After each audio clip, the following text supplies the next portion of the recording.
அப்படியே நடந்தது. TN News 24 சொன்ன செய்தி. முதல்வர் ஸ்டாலின் அதிர்ச்சி.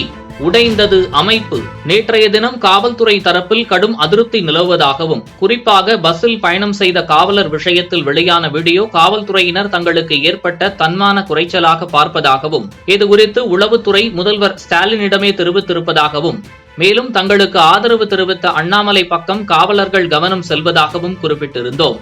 அந்த செய்தியில் முழுமையாக குறிப்பிட்டது போன்று தமிழக அரசியல் களத்தில் நேற்று அதிரடி மாற்றங்கள் அரங்கேறி இருக்கின்றன. கடந்த மே 21ஆம் தேதி நாகர்கோவில் செட்டிக்குளம் பணிமனையிலிருந்து திருநெல்வேலி வழியாக தூத்துக்குடிக்கு சென்ற அரசு பேருந்தில் காவலர் ஆறுமுக பாண்டி தான் சீருடையில் இருப்பதால் பயணச்சீட்டு எடுக்க முடியாது என கூறி நடத்துனரிடம் வாக்குவாதம் செய்த வீடியோ இணையத்தில் வைரலானது. அதில் காவலர் ஆறுமுக பாண்டி, நான் வேலைக்குதான் சென்று கொண்டிருக்கிறேன், என்னால் பயணச்சீட்டு வாங்க முடியாது, போக்குவரத்து ஊழியர்கள் மட்டும் கட்டணமின்றி பேருந்துகளில் பயணம் செய்யலாம், நாங்கள் செய்யக்கூடாதா, அனைவருக்கும் ஒரே விதிமுறைதான் என்று நடத்துனரிடம் வாக்குவாதம் செய்தார். பதிலுக்கு நடத்துனர், டிக்கெட் வாங்கிடுங்க, அதுதான் நல்லது, டிக்கெட் எடுக்காமல் பயணிக்க முடியாது என கூறுகிறார்.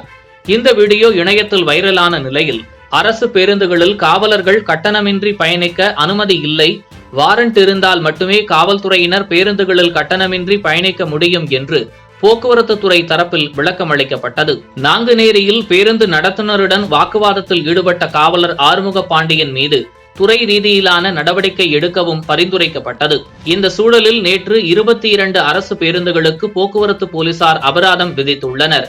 புதுச்சேரியிலிருந்து சென்னை வந்த விழுப்புரம் போக்குவரத்து கழக பேருந்துக்கு செம்மஞ்சேரி அருகே போக்குவரத்து போலீசார் நோ பார்க்கிங் மற்றும் போக்குவரத்துக்கு இடையூறாக வாகனத்தை நிறுத்தியதாக ரூபாய் 1000 அபராதமாக விதித்தனர். சென்னை மாநகர பேருந்து ஒன்றுக்கு தாம்பரம் போக்குவரத்து போலீசார் ரூபாய் 1000 அபராதமாக விதித்தனர். பெருங்களத்தூர் உள்ளிட்ட பகுதிகளிலும் அரசு பேருந்துகளுக்கு அபராதம் விதிக்கப்பட்டது. மொத்தமாக ஒரே நாளில் 22 பேருந்துகளுக்கு அபராதம் விதித்திருக்கின்றனர். இந்நிலையில் இது பழிவாங்கும் நடவடிக்கை என்று அண்ணா போக்குவரத்து தொழிற்சங்கம் தெரிவித்துள்ளது. அண்ணா தொழிற்சங்க மாநில செயலாளர் கமலக்கண்ணன் செய்தியாளர்களிடம் கூறுகையில், போலீசாரும் டிக்கெட் எடுக்க வேண்டும் என்று சொன்னவுடன் போக்குவரத்து துறைக்கு நெருக்கடி கொடுக்கும் வகையில் நோ பார்க்கிங் என்று சொல்லி ஓட்டுநருக்கு ரூபாய் 500, பொதுமக்களுக்கு இடையூறு ஏற்படுத்தியதாக ரூபாய் 500 என 1000 ரூபாய் அபராதம் விதித்திருக்கின்றனர். இது எந்த விதத்தில் நியாயம்? கிளாம்பாக்கத்தில் பயணிகளை இறக்கி விடுவதற்காக 3 முதல் 4 கிலோமீட்டர் சுற்ற வேண்டியிருக்கிறது. இதனால் எதிரில் நிறுத்தி இறக்கிவிட்டால் MTC பேருந்துகள் வெளியே வரும்போது பயணிகள் எதிர்கொள்கிறார்கள். மதுராந்தகத்திலிருந்து கோயம்பேடு செல்லும் பேருந்துகள் எப்போதும் கிளாம்பாக்கம் பேருந்து நிலையத்தின் எதிர்ப்புறம்தான் ஓரமாக நிறுத்துவார்கள். கிளாம்பாக்கம் பேருந்து நிலையத்துக்குள் செல்ல விரும்பும் பயணிகள் அங்கே இறங்கித்தான் செல்வார்கள். அவர்கள் சாலையை கடக்க கூட போலீசார் தான் உதவுவார்கள். இந்த நிலையில் போலீசாரிடம் டிக்கெட் கேட்டதற்காக போக்குவரத்து துறையை பழிவாங்குகிறார்கள். அந்த டிரைவர் தான் ஃபைன் கட்ட வேண்டும்.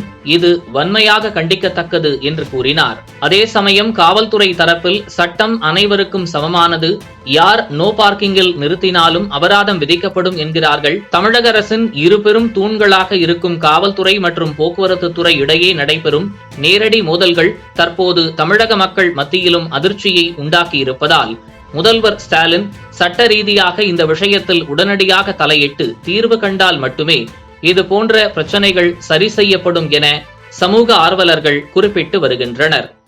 இதுபோன்ற முக்கிய நிகழ்வுகள், அரசியல் தகவல்களை ஆழமாக மாறுபட்ட கோணத்திலும் அறிந்து கொள்ள மறக்காமல் உங்கள் TN News 24 டிஜிட்டல் பக்கத்தை பின்பற்றிக் கொள்ளவும்.